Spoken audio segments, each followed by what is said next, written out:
pagsapit ng kabilugan ng buwan. Magsasama na rin tayo, anak ko.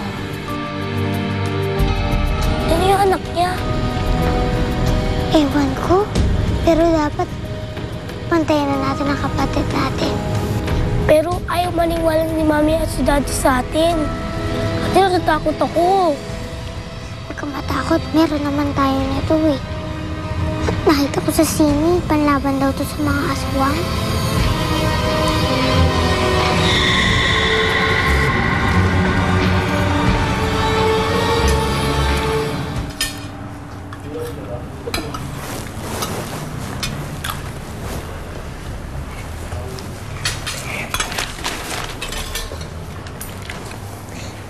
Daddy, nakita po namin kagabi si Yaya.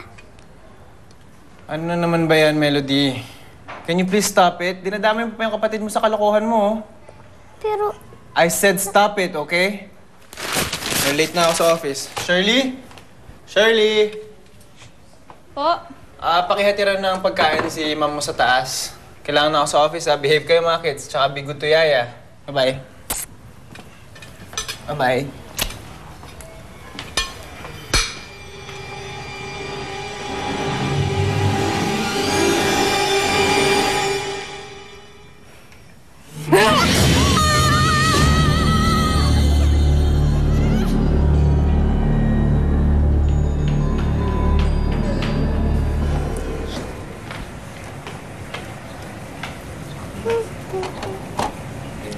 Ate!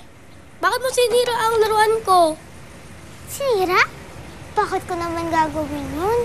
Sabi ni Yaya, sinira mo daw. Bad ka! Justin, ano ba? Hindi mo ba nakikita? Pinag-aaway tayo ni Yaya. Gusto niyang magalit ka sa akin. Hindi ako ang bad, si Yaya ang bad. Bad ka rin! Bad ka! Bad ka! Sabi hindi ako bad eh! Sabi!